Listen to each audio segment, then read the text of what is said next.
Bonjour et bienvenue au Fashion and Luxury Talks, notre série consacrée au décryptage des tendances qui fascinent la mode et le luxe et la beauté.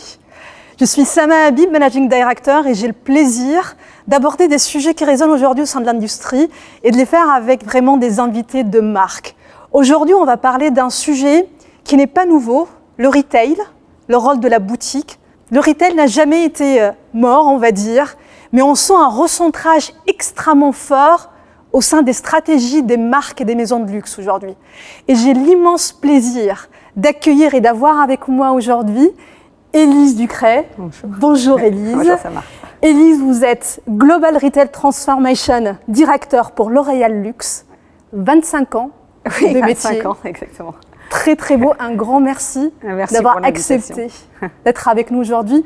Et un sujet qui vous tient vraiment à cœur. Oui, j'adore ce sujet, le retail.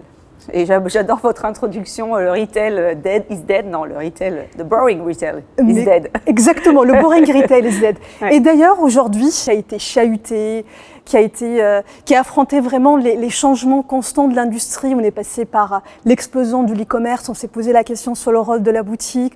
Ensuite, il y a eu le Covid. Ensuite, il y a eu cette explosion de l'expérience.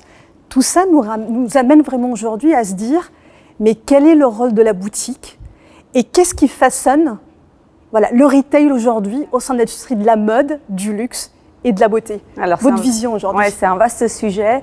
C'est vrai que le Covid a un peu rebattu les cartes. On a tous pensé qu'on n'allait jamais retourner dans nos points de vente, rencontrer les équipes, les conseillers de vente. Et puis, parce qu'on a appris à faire beaucoup de choses online, c'est vrai qu'on a aussi accéléré. Nos équipes, elles aussi, ont déployé leurs connaissances qu'elles avaient en point de vente pour se rendre disponibles sur Internet et sur les réseaux sociaux pour maintenir un lien avec le consommateur. Donc elles ont évolué aussi dans leur rôle. Et puis après, effectivement, je pense que le retour en point de vente des consommateurs était très très attendu. Ils avaient besoin de retourner en contact avec les conseillers, mais également pouvoir toucher, tester les produits.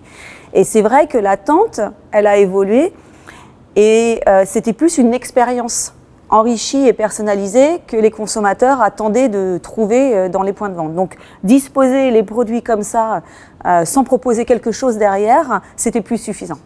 Et c'est vrai que ça a pas mal bouleversé aussi notre perception du retail. Et on a dû identifier quels allaient être les leviers, en tout cas qu'on allait déployer, les outils, les moyens, les expériences autour de la beauté pour enrichir cette expérience consommateur. Et c'est vrai que le service, alors le service, il se définit de plusieurs manières. Ça peut être du service autonome pour apprendre à utiliser un produit, mais ça peut être aussi un service que un conseiller de beauté, alors on les appelle les beauty advisors, alors désolé si j'utilise ce nom, beauté, ouais, bien sûr. Un service que justement le conseiller beauté va proposer au consommateur pour lui permettre de faire un diagnostic ou une recommandation personnalisée. Et ça a tout changé. Et même, on voit aujourd'hui que dans les points de vente, ça devient des lieux de vie. Les fameux sense of place, dont on reparlera, je pense, ensemble. Et ces lieux-là sont importants parce que les consommateurs arrivent souvent en communauté, notamment les jeunes générations, et donc ils veulent expérimenter à plusieurs quelque chose et ils veulent passer du temps dans le point de vente dans lequel on va leur offrir une expérience enrichie. Et justement, ce terme, le sense of place, je pense que aujourd'hui, on entend parler de ces termes-là, l'élévation de l'expérience, le drive to store. Ouais. Quand on discute avec nos clients et dont vous faites partie, c'est que toute la stratégie e-commerce aujourd'hui peut être aussi drivée autour comment je fais revenir mes clients en boutique.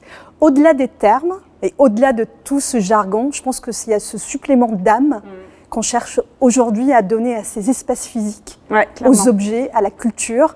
L'enjeu principal, en son attendance, comment vous voyez, Élise, notamment, renforcer cette connexion entre le culturel, l'humain et le transactionnel?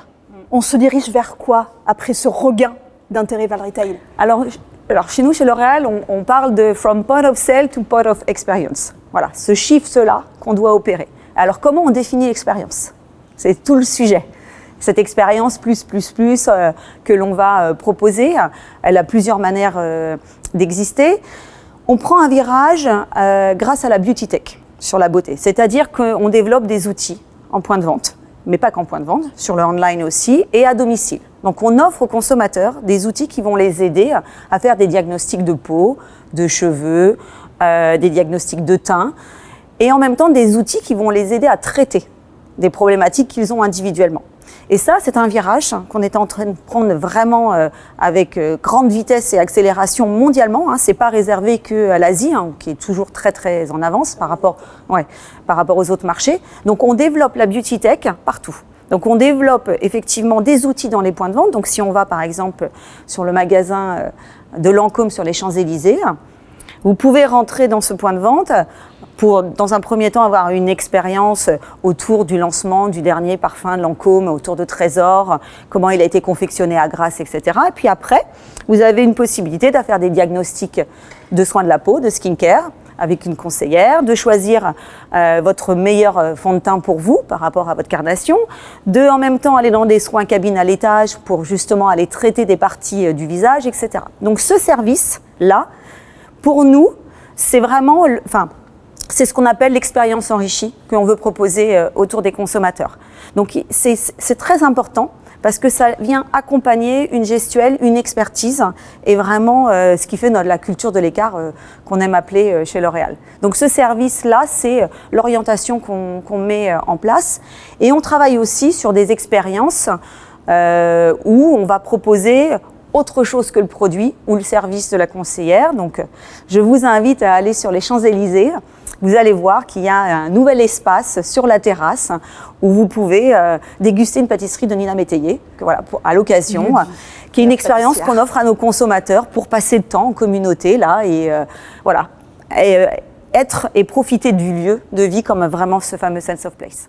Et donc justement, dans une industrie, un marché qui se densifie, voire même se sature, comment on garde la désirabilité d'une marque aujourd'hui ? Et comment le retail pourrait venir renforcer justement cette désirabilité ? Je pense que le premier point, c'est l'authenticité de la marque. Plus elle est vraie, plus elle a un discours vrai, plus elle est transparente avec son consommateur, plus elle parle aussi individuellement à chaque consommateur, plus elle renforce ce lien de désirabilité, de love brand qu'on aime appeler, cet engagement qu'on va aller chercher. C'est cet engagement-là qu'on essaye d'aller chercher entre un consommateur et une marque en lui mettant à disposition des outils, des moyens, du contenu, un lien humain avec des gens. Et c'est vraiment ça qu'on essaye de mettre en scène dans nos points de vente aujourd'hui, que ce soit Lancôme, mais il y a Carita, la maison de beauté qu'on a réouvert sur rue du Faubourg Saint-Honoré, qui est un lieu de vie exceptionnel, qui décrit à la fois tout l'héritage de la marque, comment elle a été conçue par qui, en même temps qui propose différents services sur différents étages pour œuvrer et se balader dans cet univers et vivre l'expérience Carita. Comment elle se définit cette expérience-là? Et ça, plus on est vrai, plus on propose de choses authentiques à nos consommateurs, plus on leur fait vivre des expériences uniques, plus cette désirabilité elle se maintient et elle est d'autant plus importante dans notre industrie qui est très concurrentielle, avec des nouveautés qui sont lancées tous les jours dans tous les pays du monde. En Corée, on a plus de 4000 marques de beauté qui existent, c'est quand même considérable. Et souvent, dans la beauté, vous savez, ce sont des achats d'impulsion aussi. Il y a cette dimension très attractive qui se déclenche. Donc, on a cet enjeu de fidéliser nos consommateurs et on ne peut le faire que si on est authentique avec eux. Et ce qui m'a marqué dans les discussions qu'on a eues ensemble aussi, Élise, c'est sur la partie différenciation. Vous avez parlé de la pertinence de la marque par rapport à la cible. Oui, tout à fait. Et à la cliente ou au client qui se présente en boutique. Et ça, c'est extrêmement fort dans la manière dont vous portez le sujet aussi. Oui, parce qu'on a beaucoup de marques chez L'Oréal. Au luxe, on en a 24. Donc, c'est important aussi. Donc, qu'est-ce qui définit le sense of purpose de chacune de ces marques? Quelle est sa cible?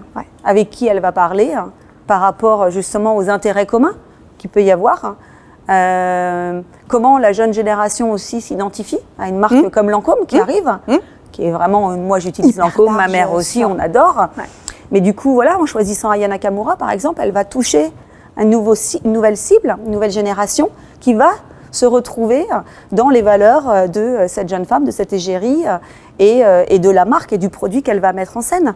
Il y a eu une collection qu'on a lancée avec le Louvre, voilà, où Aya Nakamura est l'égérie de cette franchise-là, qui est absolument dingue, et qui parle aux jeunes, voilà, selon ses codes et ses usages à elle. Et ça, je pense que voilà, c'est un travail que les marques font individuellement, qui permet justement de faire un peu le tri aussi dans ce monde, voilà, dans ce marché-là. Ouais. Et le sujet sustainability aussi, on en a parlé. Ouais. Voilà. Alors ça, on est beaucoup interrogé par les consommateurs, de plus en plus. Comment on recycle? Comment on fait en sorte que notre impact sur l'environnement, on le monitore et on le réduit? Quels sont les engagements des marques? Donc c'est vrai qu'on accompagne nos équipes terrain aussi pour que quand elles sont face à un consommateur, elles puissent échanger avec sur justement les valeurs de la marque, nos engagements. Parfois plus informés. Largement informés. Tout le monde a son téléphone mobile maintenant quand on rentre dans un point de vente. Et c'est vrai que cette connaissance dont on a la maîtrise tous individuellement, c'est un gros challenge pour nous parce qu'en fait, il se multiplie.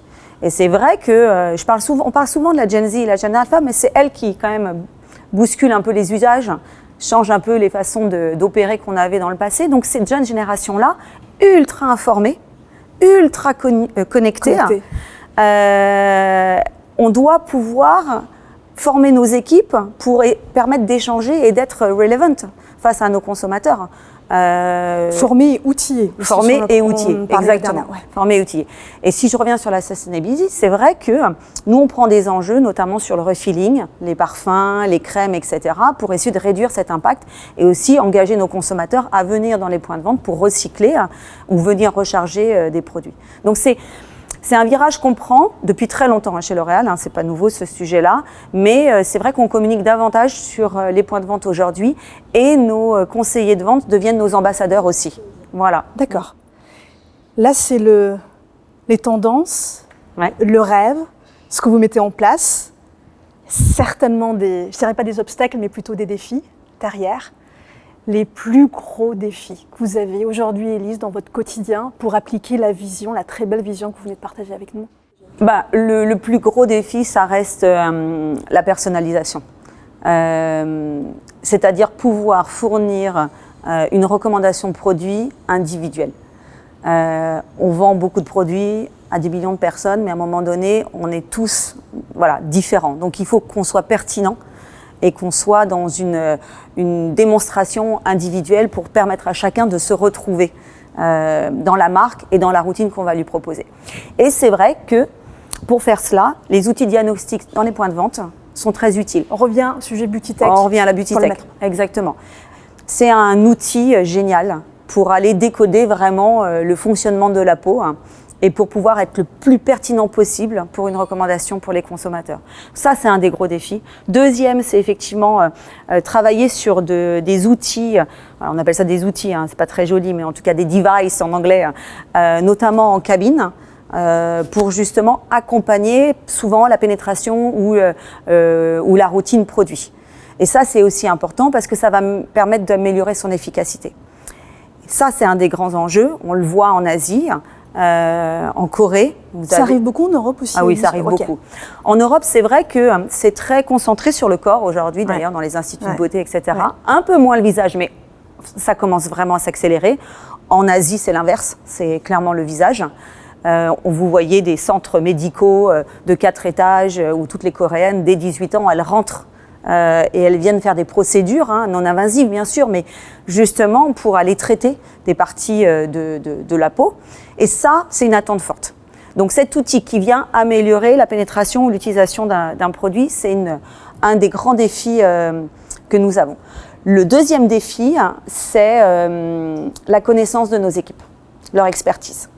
Ça, c'est indispensable face à cette jeune génération dont on parlait tout à l'heure, qui est ultra informée.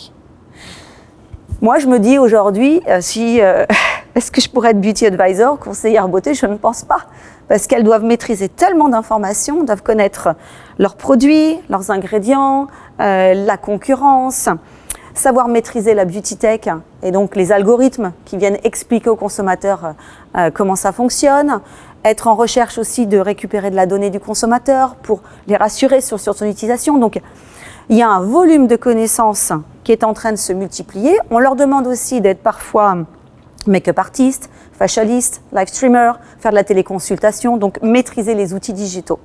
Donc, vous imaginez la palette de missions et ça, c'est indispensable d'être en maîtrise et d'être plus pertinent que le consommateur en face.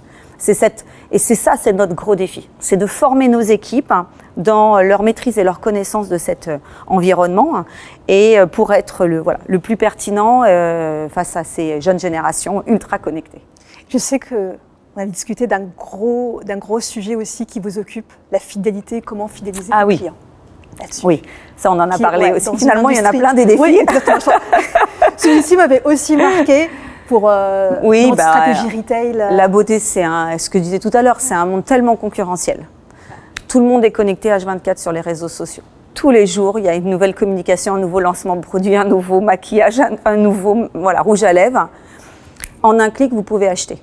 C'est très facile maintenant. Donc, qu'est-ce qu'on doit faire ? On doit effectivement essayer de trouver les moyens de fidéliser nos consommateurs. C'est ça l'enjeu. Parce qu'on ne peut pas être toujours dans courir après pour aller recruter. Il faut qu'on les fidélise pour leur montrer l'efficacité de nos produits, pour raconter, créer cette relation d'authenticité dont on parlait tout à l'heure, les accompagner dans leur vie aussi. C'est assez vrai sur le parfum. Surtout sur nos générations à nous, quand on rentre sur un parfum, on a tendance à être très fidèle pendant 10 ans. La jeune génération, elle a une approche différente. Elle est plutôt dans une approche occasionnelle. Donc elle va choisir un parfum pour aller au lycée, un parfum pour sortir le soir, un parfum pour aller à une compétition ou à un concert. Elle va multiplier finalement les utilisations. Donc ça veut dire que, ça passe d'un produit à un autre. D'une marque à une autre. D'une marque à une autre, exactement. Et ça, c'est un grand enjeu. Fidéliser nos consommateurs. Donc, plus on est pertinent, plus on a le produit qui correspond aux attentes, plus on se renouvelle aussi. Parce que il faut être aussi innovant qu'on le voit, notamment en Corée, dont je parlais tout à l'heure, où ça se crée toutes les 5 minutes. Il faut avoir cette capacité à sortir rapidement un produit sur le marché qui correspond à un usage ou une attente consommateur qu'on voit, qu'on sent être discuté sur les réseaux sociaux. Et ça, c'est un de nos gros sujets. Et l'expérience dans tout ça, elle vient fidéliser aussi ça. Parce que moi, je le vois, on a des outils pour mesurer l'efficacité de ce qu'on appelle le Net Promoter Score, de satisfaction en point de vente, même online, sur nos sites e-commerce. Et là où on a tout gagné, c'est quand le consommateur rentre chez lui, qu'il reçoit le questionnaire et qu'il met un commentaire en ayant indiqué le nom du beauty advisor. Là, c'est génial, parce qu'on sait qu'un lien s'est créé et que le consommateur il retournera sur le point de vente derrière. Et là, on peut dire job is done, on est content. Et ça, tout le monde ne le fait pas. Donc ça veut dire que la qualité de la relation et de l'échange a été au rendez-vous. Hyper passionnant. Si tu partageais avec nous une ou 2 expériences qui t'ont marqué le plus sur les derniers mois, dernières années, on va dire. Alors, j'ai eu la chance, en mars, d'aller visiter le domaine de Grasse de Lancôme, là où Lancôme, justement, a son domaine autour de la rose et développe son parfum. Et j'avoue que c'était une expérience assez unique, parce qu'on rentre dans l'héritage de la marque. On rentre sur le fameux sense of place, culturel, exactement, et on va vivre une expérience pendant 2 heures avec des experts qui vont nous emmener découvrir toutes les notes olfactives qui font appel à notre sens, qui vont éveiller notre mémoire et qui vont finalement venir valider pourquoi on choisit une note plutôt qu'une autre, parce que c'est aussi un souvenir d'enfance. Donc on nous raconte comment on extrait aussi tous ces parfums, toutes ces senteurs, et comment ils en créent des parfums d'exception qui mettent des années quand même à sortir. Ça se fait pas comme ça. Et cette expérience, elle était géniale. On est connecté au terrain, à la terre, on peut se le dire comme ça. Il y a l'histoire de la marque. Aux personnes. Exactement. Il y a des experts. Donc tous ces gens qui sont en coulisses, qu'on ne voit pas nécessairement, mais qui confectionnent, qui racontent des histoires, qui expliquent, qui rendent accessible quelque chose auquel on n'a pas accès si naturellement. C'était merveilleux. Donc moi, j'ai adoré cette expérience. On l'a fait en équipe et d'ailleurs, le domaine est ouvert à tous. On va emmener nos équipes. Donc je t'invite à y aller aussi avec tes équipes parce que il y a une histoire de transmission. Faut raconter tout ça. Une deuxième. La deuxième, j'en ai un petit peu parlé tout à l'heure, mais moi j'adore la maison de beauté de Carita. Donc c'est un immeuble rue du Faubourg Saint-Honoré, donc c'est vraiment la maison de beauté sur 4 étages. Parce que vous pouvez y passer, je pense, une demi-journée, voire même une journée complète. Vous avez des soins cabines, vous avez un salon de coiffure, vous avez une manucure, vous avez un massage, il y a un restaurant, il y a un coin art de vivre. C'est un lieu de vie en fait, avec aussi là encore toute l'histoire de la marque. Donc toutes les cabines, elles ont un nom qui ont été définis par les 2 fondatrices de la maison de beauté. Donc voilà, on vous explique aussi pourquoi. Vous avez une équipe de 25 personnes qui va discuter avec vous et mettre en avant son savoir-faire, vous expliquer pourquoi on utilise ces produits, comment ils sont faits aussi. Et puis vous avez aussi un espace de détente qui est cette fameuse expérience autour du lifestyle, où vous êtes là avec vos amis, vous pouvez prendre le temps. Et je pense que c'est tellement important aujourd'hui de prendre le temps de découvrir des choses et d'en profiter que voilà, ce lieu est exceptionnel. Moi, j'avoue que j'ai eu un vrai coup de cœur. Et c'est un endroit étonnamment aussi, vous avez envie de prendre votre téléphone et de prendre des photos partout. Vous voulez le garder en mémoire et en même temps, vous avez envie de communiquer avec tout le monde pour montrer à quel point c'est surprenant. C'est surprenant, ouais. Vous sortez émerveillé et cette expérience-là, elle reste vraiment mémorable, je pense. Voilà, c'est vraiment ces 2 expériences-là pour 2 raisons différentes. Et si on se projette dans le futur, ton rêve pour l'industrie de la beauté, pour le retail, dans l'industrie de la beauté et du luxe, au sens large aussi, mais... Mon rêve, je trouve qu'en fait, on le touche un peu du doigt déjà maintenant, parce que j'avoue que quand il y a eu le Covid, c'est vrai que tu en as parlé dans ton introduction, on a dit « Retail is dead ». Ouais. Et nous, on était quand même très inquiets. Mince quand même, Retail is dead. Ok, moi, j'ai été CMO de la France, donc j'ai fait toute la stratégie d'accélération digitale et d'e-commerce. Donc, j'étais très contente de pouvoir le faire. Mais quand même, le contact humain, il est hyper important. Et je trouve que remettre justement l'expertise de nos équipes terrain au cœur, parce que mettre un produit sur une table, pas sûr qu'on le vende. Par contre, avoir une discussion avec une experte de la beauté qui va vous raconter comment utiliser le produit, qui va passer du temps avec vous pour essayer de vous connaître, qui va comprendre ce que vous aimez, qui va vous dire bon ok, vous utilisez peut-être la concurrence, c'est très bien, mais en même temps voilà, qui va pas essayer de vous manipuler, mais qui va justement essayer de vous accompagner. Voilà, vous donner envie, vous offrir un éclairage, être transparent, vous aider à décoder aussi ce monde-là, parce qu'elles sont hyper passionnées en fait. Alors je dis elles, il y a aussi des hommes maintenant. Je vous invite à aller Printemps Haussmann, c'est incroyable. Sur le stand d'Armani, par exemple, il y a une passion dans ce métier qui nécessite d'être encore plus mise en lumière. Donc je dirais que j'ai été un peu rassurée en sortant de Covid que les gens voulaient retourner en point de vente pour essayer de se retrouver et discuter avec nos beauty advisors. Et la preuve, c'est qu'on voit que le temps multiplié en point de vente, il s'est multiplié par 2. Donc, ce qui veut dire que voilà, il y a un intérêt à avoir ce lien. Exactement. Donc, mon rêve à moi, c'est comment on arrive encore plus à valoriser nos équipes terrain comme des ambassadeurs de marque. Voilà, et très très expert et qui accompagne aussi ces jeunes générations dans la compréhension de la beauté de demain. Et que si moi, cliente, je rentre dans une boutique, je me rappelle du prénom de la ça, ce serait génial. Ah ouais. Qui m'a conseillé. Exactement. Ouais, ça, ce serait super. Un grand merci. Merci à toi. C'était passionnant d'avoir partagé avec nous ta vision et ta projection. Un grand merci. Beaucoup. Et ben, c'était le sujet qui vraiment fait partie aujourd'hui des discussions qu'on a avec nos clients au sein de l'industrie du luxe, de la mode et de la beauté, un sujet extrêmement central et on a le plaisir de le partager, des visions et d'échanger sur comment le futur va être fait autour de la boutique et au-delà de la boutique. Je pense que vous l'avez bien compris, ce lien-là, il est même prolongé au-delà de la boutique aujourd'hui. Un grand merci, j'espère que vous avez apprécié ce nouvel épisode et je vous dis à très très vite dans un nouvel épisode des Fashion and Luxury Talks. Au revoir, merci.